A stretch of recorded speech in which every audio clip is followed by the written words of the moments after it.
Hello, today we are going to discuss about more JavaScript methods. So basically, already discussed about some of the methods like slice, replace, substring, and substr.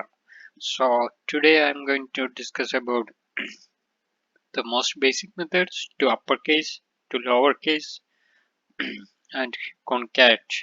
So I will start with uppercase, then lowercase, then we will go to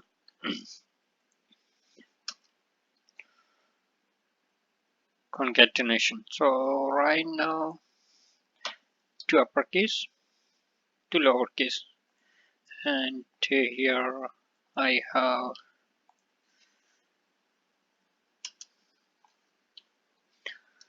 to uppercase.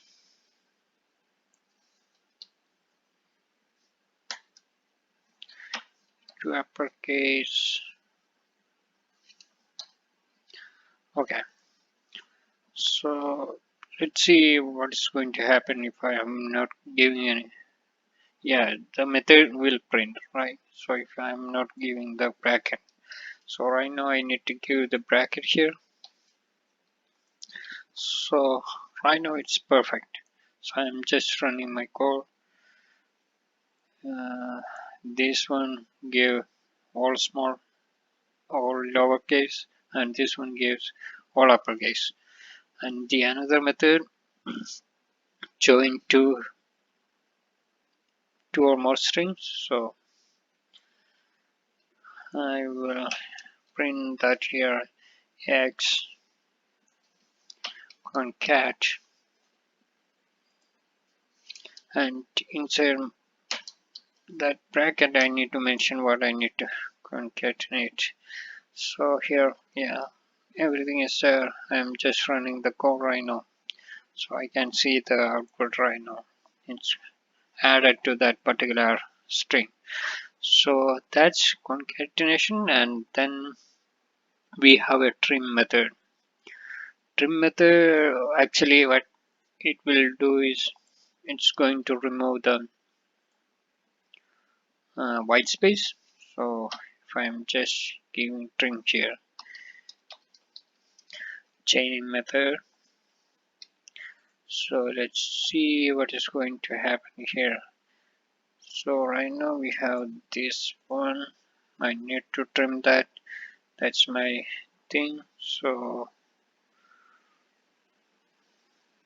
okay, probably I will have something like this, and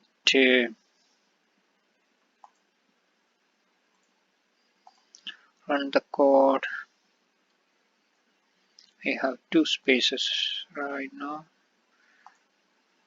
Okay, so the method chaining will not work, I guess. Not working on my scenario right now.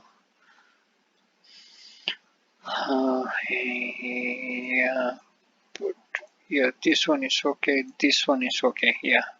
So to make sure it's working,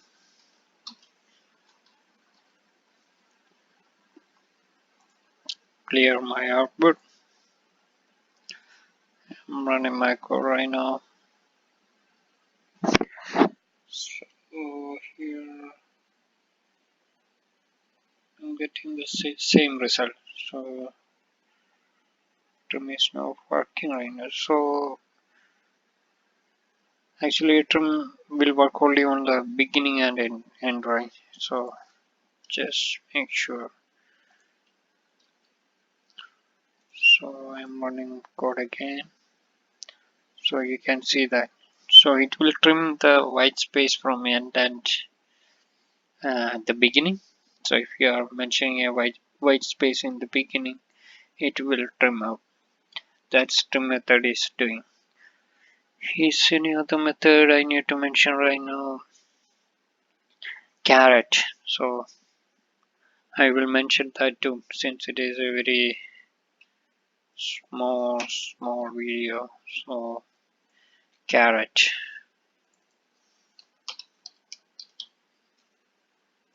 And I need to give the position. So in the 0th position, what will be there?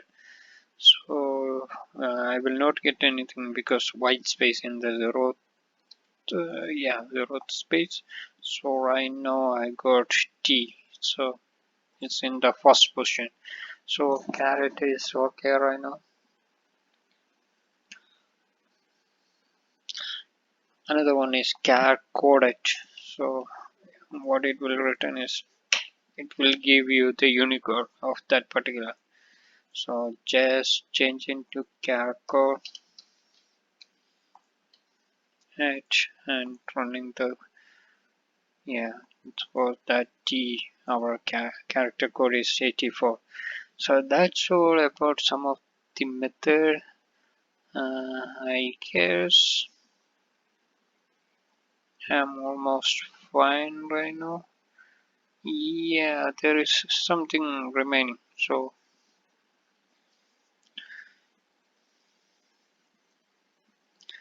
something is remaining. So I will, yeah, I will mention that too. So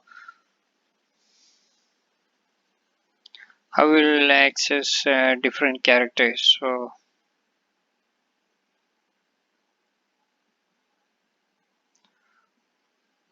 So whenever yes, I am mentioning here, I need to get the character at this one, the position one. So can I use this one?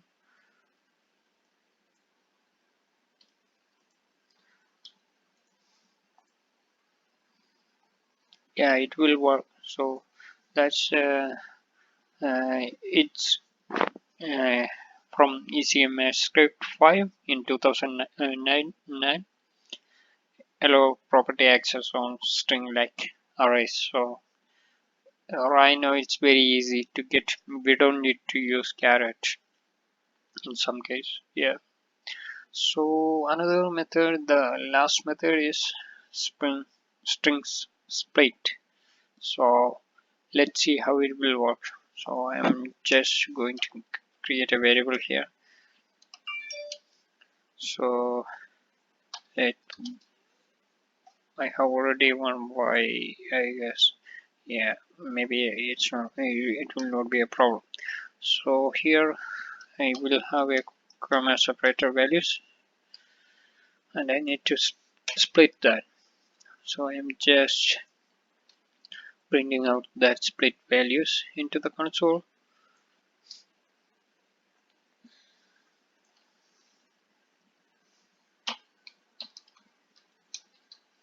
So I need to mention how I will split. I mean, based on what criteria we need to split that particular string. So I'm just running right now, already defined. So my, yeah, yeah, actually I didn't save that. So yeah, so what it did actually, that string converted into an array of string. I mean array of characters based on array of substrings based on our splitting method parameter. So it's splitting into a substring and storing in an array. So that's where the split is working. Another thing I will mention.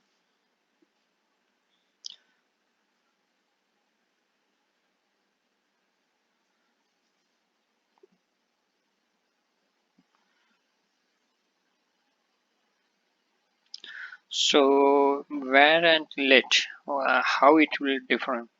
Where is function scope and let is block scope. Let's see how it will make sense for us. So if I am defining where inside,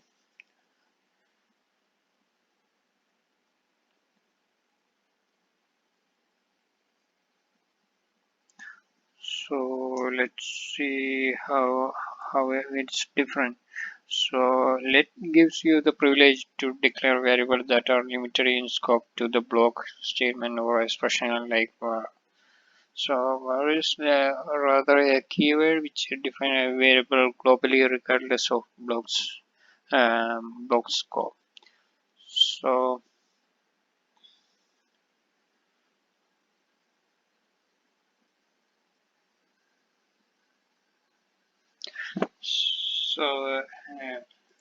what I'm going to mention is the difference you can see very easily.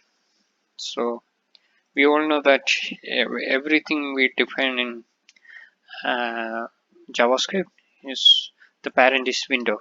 So I'm just using window.x here. What is gonna happen here? So there is nothing like window, but if you are in a script environment, it will print something. So, but if you are using window.let variable, it will not give anything. So in this case, it should print to the console. But in our case, I am not using the window right now. That's why it's happening. So that's the difference. Where is global scope? We can access via window object. Okay, that's the command I am.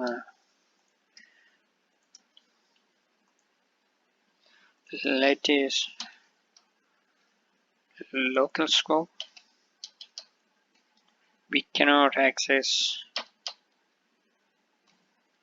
via window object. That's the difference between let and var.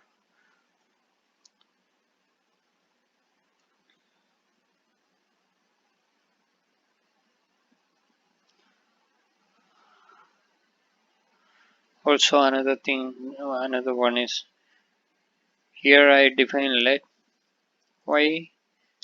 So it's complaining about that already defined.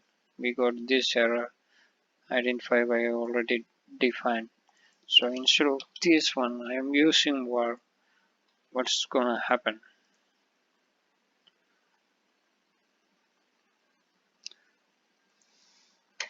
It will not complain about the variable right now. So I'm getting the result. So that's also a difference. We cannot define again for a let variable, but where we can do that, that's also another difference between them. So yeah, that's for